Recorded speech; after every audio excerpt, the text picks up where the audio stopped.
नमस्कार. जय महाराष्ट्रमध्ये आपलं स्वागत. तुकाराम मुंढे सध्या महाराष्ट्रात हे नाव खूप चर्चिलं जात आहे. प्रशासनिक सेवेतला हा अधिकारी जे बोलेन ते कायद्यानं बोलेल अशा स्वरूपाची भाषा बोलतो आणि जे अनधिकृत असेल त्याच्यावर कारवाई करतो. साहजिक आहे, नवी मुंबईमध्ये कारवाई सुरू आहे आणि राजकीय दबाव हा सातत्यानं वाढत आहे. अशा परिस्थितीत तुकाराम मुंढेंची भूमिका काय, का म्हणून ही कारवाई केली जाते, चर्चा करण्यासाठी थेट आपल्याबरोबर आहेत स्वतः तुकाराम मुंढे सर. आपण त्यांच्याशी चर्चा करूयात. सर, जय महाराष्ट्रमध्ये आपलं स्वागत. थँक्यू. मुख्यतः नवी मुंबईतली तुमची कारवाई जी आहे ती सुरू करण्यात आली आणि अनधिकृत बांधकाम जे आहे त्यावर ही कारवाई झाली. पण जो सर्वसामान्य गावकरी आहे, ज्याचं घर सातत्यानं वाढतं आहे, त्याला मुख्यतः तुम्ही कारवाई करून त्रास देत आहे असा आरोप तुमच्यावर केला जातो. काय म्हणणं आहे तुमचं? मला वाटतं मुळातच याच्यामध्ये कोणताही तथ्यांश नाही आहे. गावकऱ्यांवरती मी कारवाई करत नाही. मी कारवाई जी करतो ते अनधिकृत बांधकामावरती करतो आहे. मग ते गावकऱ्यांचं आहे का CBD बेलापूरचं आहे का वाशीमधलं आहे हा प्रश्न नाही आहे. जर एखादी गोष्ट अनधिकृत असेल, ते अनधिकृत आहे, त्यावरती जी काही लिगल प्रोव्हिजन्सनुसार कारवाई करणं अपेक्षित आहे त्याप्रमाणे आपली कारवाई चालू आहे. पण नवी मुंबईमधल्या काही भागामध्ये विशेष करून जे गावाच्या बाबतीत गोष्टी करतो आहे त्याच्याबद्दल बघितलं तिथं आजच्या डेटला सिव्हिक कम्युनिटीज नावाची गोष्टच राहिलेली नाही आहे. म्हणजे रस्ता अगदी 2 फुटाचा रस्ता, पाणी पुरवठ्याचे व्यवस्थेचे प्रॉब्लेम, ड्रेनेजचे प्रॉब्लेम, लाईटचे प्रॉब्लेम, तिथं व्हेकल न्यायचं म्हणलं तर प्रॉब्लेम, एखादा ॲक्सिडेंट झाला तर फायर व्हेकल जाऊ शकत नाही किंवा रेस्क्यू व्हॅन जाऊ शकत नाही, अशी परिस्थिती तिथं आहे. अशी परिस्थिती असताना ही परिस्थिती का झाली हा आपल्यासमोरचा प्रश्न आहे. आणि त्या अनुषंगाने मग शासनाने तिथं अर्बन रिन्युअल स्कीम म्हणून एक क्लस्टर डेव्हलपमेंट पॉलिसी आणण्याचं ठरवलं. त्यानुसार 4 मार्च 2014ला एक नोटिफिकेशन काढलं आणि ते प्रिलिमिनरी नोटिफिकेशन MRTP ॲक्टच्या सेक्शन 37(1) नुसार केलेलं आहे. याच्यावरती फायनल नोटिफिकेशन येणं बाकी आहे. त्याच्यामध्ये असं नमून आहे की वेगवेगळ्या प्रोव्हिजन दिल्या जातील आणि त्याच्यामध्ये 31 डिसेंबर 2012 पूर्वीची जी घरं आहेत, जे प्रोजेक्ट अफेक्टेड फॅमिली युनिट आहे त्यांना जे अनुज्ञेय आहे ते दिलं जाईल. त्याच्यामध्ये अगदी मिनिमम 30 स्क्वेअर मीटरपासून घर द्यायचं त्याच्यामध्ये कबूल आहे. परंतु त्यानंतरची घरं बांधकाम चालू आहेत कोणतीही परमिशन न घेता.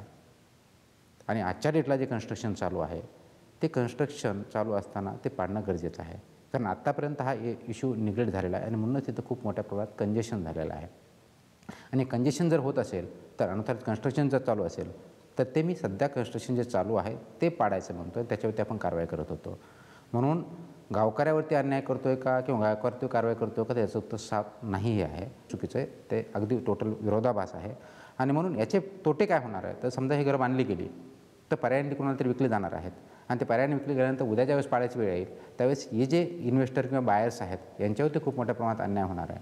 आजच्या डेटला आपण वेगळ्या बिल्डिंग पाडतो त्यावेळेस असा प्रश्न विचारला जातो की ज्यावेळेस बांधकाम करत होते त्यावेळेस महापालिका काय करत होती.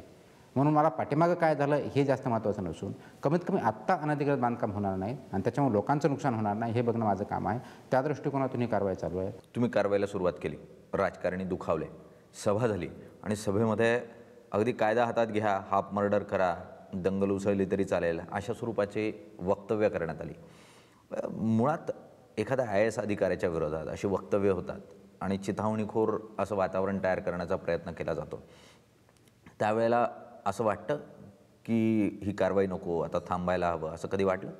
नाही, मुळात असं मला नाही वाटलं. कारण ज्यावेळेस अशा गोष्टी मी करत असतो त्यावेळेस माझ्या या 10-11 वर्षाच्या करिअरमध्ये असे मला अनेक प्रसंग आलेले आहेत. याच्यावर निश्चित विचार करत असतो की आपण जे करतो आहे ते योग्य आहे का अयोग्य आहे याच्यावरती निश्चित विचार करत असतो. आणि योग्य असेल तर ते केलं पाहिजे, कारण तो माझा प्रोफेशनचा पार्ट आहे आणि मला ते करायचं आहे म्हणून मी करत आहे. कारण याच्यामध्ये पब्लिक इंटरेस्ट ॲट लार्ज महत्त्वाचा आहे, कोणाचा इंडिव्हिज्युअल इंटरेस्ट महत्त्वाचा नाही. पब्लिक इंटरेस्ट आणि लॉ ह्या 2 गोष्टी घेतल्या आणि त्या जर योग्य असतील तर त्याप्रमाणे आपण पुढे जायला पाहिजे. याच्यामुळे काही लोकांचे जर इंटरेस्ट हर्ट होत असतील, व्हेस्टेड इंटरेस्ट हर्ट होत असेल तर त्यापेक्षा पब्लिक इंटरेस्ट मला जास्त महत्त्वाचा असतो आणि तो कायद्यानुसार असतो म्हणून मी ते काम करत असतो. निश्चितच याच्यावरती ज्या प्रकारची भाषा वापरली जाते, चिथावणीखोर वक्तव्य केली जातात त्यावेळेस याच्यावरती निश्चित हर्ट डेफिनेटली होतं की आपण एवढं पब्लिक इंटरेस्टमध्ये काम करत असताना अशा प्रकारचे स्टेटमेंट आपल्याविरुद्ध यावे, अशा प्रकारची भाषा आपल्याविरुद्ध वाचावे.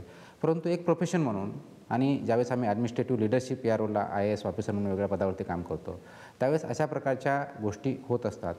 परंतु त्याचबरोबर यामुळे डिमोरलाइज होणारे अधिकारी खूप मोठ्या प्रमाणात असतात. डिमोरलाइज व्हायलाही होतं, फॅमिली असते, फॅमिलीचे काही क्वेश्चन्स असतात, ह्या सगळ्या गोष्टी असतात. आणि आय थिंक तिथंच आपली कस असते लिडरशिप किंवा मॅनेजर.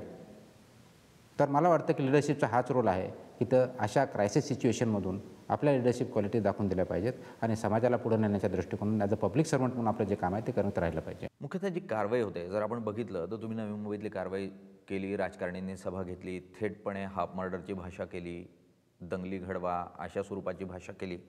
कुटुंबात कधी भीतीचं वातावरण किंवा काय प्रतिक्रिया असते मुख्यतः कुटुंबाची या पूर्ण प्रश्नावर? मुळात मी असं म्हणेल की ज्यावेळेस आपण एका कोणत्याही प्रोफेशनमध्ये काम करतो त्यावेळेस आपल्या कुटुंबाचा सपोर्ट खूप महत्त्वाचा असतो. मला वाटतं सर्वात महत्त्वाचा जो भाग असतो तो कुटुंबाचा सपोर्ट किंवा कुटुंबाची रिॲक्शन ही खूप महत्त्वाची असते. कारण जर मी काम करत असताना माझ्या कुटुंबाची काळजी मला असेल किंवा कुटुंबातल्या दुसऱ्या गोष्टी आहेत त्याच्यावरती मला कॉन्सन्ट्रेट करायचं असेल तर माझं 100% कॉन्सन्ट्रेशन कामावरती राहू शकत नाही. मी एवढा लकी आहे की माझ्या पत्नी ज्या आहेत त्यांनी मला एवढं समजून घेतलेलं आहे की 100% नाही 200% कामावरती मी कॉन्सन्ट्रेट करू शकतो. घरच्या गोष्टी 100% त्या हँडल करत असतात आणि म्हणून याची भीती वाटत नाही. पण ऑफकोर्स ज्या वेळेस असे इन्सिडेंट होतात त्यावेळेस रिॲक्शन येते, साहजिक असतं. कारण ज्यावेळेस एखादा पुरुष एखादी पत्नी आपल्या पतीबद्दल विचार करते आणि अशा जर धमक्या येत असेल किंवा अशी जर लँग्वेज वापरली जात असेल तर त्यावेळेस काळजी वाटणं ही साहजिक गोष्ट आहे. कारण शेवटी कुटुंब आहे, मुलं आहेत, त्यांचं भविष्य आहे, त्यांचं एक आयुष्य आहे. तर त्यावेळेस आम्ही इंटरॅक्शन करत असतो आणि इंटरॅक्शनमध्ये हेच असतं की यस प्रोफेशनल आहे. आय नो की याच्यामध्ये होतं की फक्त तुम्हीच एवढे काम करणारे, बाकी त्यांना काही काम नाही आहेत का, बाकी IAS ऑफिसर नाही, तुम्ही जेवढे IAS ऑफिसर आहात का, वगैरे वगैरे ह्या गोष्टी येत असतात. परंतु हे प्रत्येकाच्या बाबतीत घडत असेल असं मला वाटतं. म्हणजे जे कोणी चांगले ऑफिसर म्हणजे अधिकारी असतील, पदाधिकारी असतील, कुणी असेल किंवा आपण मीडियामधलं जरी असेल तरी. परंतु मग त्याला भिवून जाऊन काम करायचं नाही असं मला वाटतं की आपण प्रोॲक्टिव्हली काम केलं पाहिजे, नॉट रिॲक्टिव्हली. आणि जे काही प्रिकॉशनरी मेजर्स घेणं गरजेचं आहे त्याप्रमाणे काम केलं पाहिजे. आणि शी अंडरस्टँड्स. म्हणून ज्यावेळेस आमचं लग्न जे आहे अरेंज मॅरेज आहे त्यावेळेसही मी ह्या गोष्टी डिस्कशन केलं होतं. पण ज्यावेळेस डिस्कशन करतो आणि ज्यावेळेस ॲक्च्युअली असतं त्याच्यामध्ये फरक असतो. परंतु शी इज मच अंडरस्टँडेबल आणि म्हणून मला वाटतं की शी हॅज सपोर्टेड मी आणि घरच्या याच्यावरती पूर्णपणे काम केलं, कॉन्सन्ट्रेट त्या करत असल्यामुळं मला अडचण येत नाही. So I must thank her for this. And of course माझी आई आहे, खूप वयस्कर आहे. माझे मोठे बंधू आहेत ज्यांनी मला खूप सपोर्ट केलेला आहे. खूप मोठ्या प्रमाणात ते गायडन्स करतात. त्यांनासुद्धा बऱ्याच वेळेस डिस्टर्ब होतं. परंतु ऑफकोर्स डिस्कशनंती बऱ्याच वेळेस तसं जसं इथं मला म्हटलं जातं की तुम्ही ऐकत नाही तसं मला घरी पण म्हटलं जातं की काही गोष्टीमध्ये तुम्ही अगदी पाठीमागार घेत नाही. तर ह्या गोष्टी होत राहणार. परंतु that is ultimately in the public interest आणि मला वाटतं की तो माझा जॉब आहे त्यापेक्षा मी करत राहतो. सो फॅमिली सपोर्ट आहे म्हणून मी करू शकतो आणि त्याचप्रमाणे पुढे राहिल्याची अपेक्षा आहे. नाही, आतापर्यंत मग जालना असो, सोलापूर असो, नवी मुंबई असो, तुम्ही ज्या ज्या ठिकाणी जातात त्या ठिकाणी तुम्ही ज्या कारवाई करतात त्यामध्ये वाद निर्माण होतो. जे मुख्यतः विवादित मुद्दे ते तुम्ही हाती घेतात आणि त्यातून तुम्ही चर्चेत येतात, असाही आरोप आहे तुमच्यावर. याच्यामध्ये वादात अडकण्यासाठी मी कोणती कारवाई करत नाही. मुळामध्ये काम करण्याच्या पद्धती प्रत्येकाच्या वेगळ्या असू शकतात. कदाचित माझी स्टाईल असेल, कदाचित दुसऱ्याची वेगळी स्टाईल असू शकते. बऱ्याच वेळेस काम करताना काही अवघड जे इश्यू आहेत ते थोडे बाजूला सारून पुढे जाण्याचाही प्रयत्न असतो. कारण त्याच्यामुळं बाकीच्या कामावरती परिणाम होत असतो. माझी स्टाईल किंवा माझं काम करण्याचं ध्येय आहे आणि हे कॉन्शियस डिसिजन घेतलेलं आहे की समोर जो इश्यू आहे त्याला बाजूला न सारता त्याच्यावरती मात करून पुढे गेलं पाहिजे, त्याला प्रश्न उत्तर दिलं पाहिजे अशा दृष्टीने बोलतो. मग जालना असेल किंवा सोलापूर असेल किंवा इथलं असेल किंवा for that matter sales tax असेल की कोणत्या पोस्टीवरती असेल की समोर एखादा इश्यू आहे. फॉर एक्झाम्पल मायनिंग हा इश्यू घेतला की जालन्याला असताना मी जवळजवळ माझ्या मते 72 तिथं क्वारीज होत्या, एकही लिगल नव्हती. 72 पैकी 72 मी एका 8 दिवसामध्ये बंद केल्या. मोठा फ्युरर सुरू झाला. किंवा तिथल्या जमिनीचा इश्यू होता. शासकीय जमिनी सिटीमधल्या जवळजवळ 200 हेक्टर होते ते ताब्यात घेण्याचा आम्ही प्रयत्न केला. त्यावेळी काय बऱ्याच अंशी सक्सेसफुल झालो. मग तो इश्यू सोडून बरा मला ॲडवाईस असाच होतो की तो इश्यू सोडून बाकीचे भरपूर आहेत ते का करत नाही, फक्त हेच का करतो. मुळात माझ्या दृष्टीनं एक किंवा मल्टिपल इश्यू नसतात. पण तो इश्यू जर समोर आहे आणि ॲज अ तिथल्या लिडरशिप प्रशासकीय याच्यावरती माझे लिडरशिप म्हणून जर मी काम करत असेल, तिथं कलेक्टर म्हणून असेल किंवा इथं कमिशनर म्हणून असेल, तो मी जर डिसिजन घेऊ शकत नसेल तर मला कोणतीही मॉरल ऑथॉरिटी माझ्या अधिकाऱ्यांना सांगायला नाही की तुम्ही ते काम करा म्हणून. आणि म्हणून तो जर माझा असेल, सर्वात टफ डिसिजन असेल तर तो मीच घेतला पाहिजे.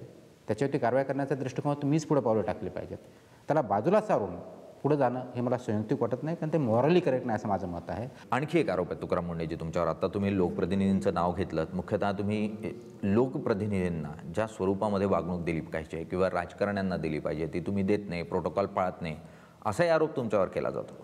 नाही, मुळामध्ये हे स्पेसिफिक इन्सिडेंट मला सांगितलं तर मी त्याचं उत्तर देऊ शकेन. कारण दिस इज जनरल कमेंट की लोकप्रतिनिधींना चांगली वागणूक दिली जात नाही आहे किंवा आरगंटली वागलं जातं. हे जनरल माझ्यावर जे आरोप आहेत मी त्या प्रत्येक अधिकाऱ्यांना लोकप्रतिनिधी असेल किंवा नागरिक असेल ना हा मी प्रश्न विचारतो, एक्झॅक्टली कुणाला कोणती वागणूक योग्य दिली नाही हे मला जर सांगितलं तर मी तुम्हाला स्पेसिफिक उत्तर देतो. आता जनरल उत्तर काय आहे, जनरल आरोप जो आहे की मी चांगली वागणूक देत नाही, म्हणजे नेमके काय देत नाही हे जर मला कळलं तर I will improve it. For example कोणी माझ्याकडे लोकप्रतिनिधी आलं तर मी काय करण्यापेक्षा या बसा खुर्ची देण्यापेक्षा ते मी नेहमीच करतो.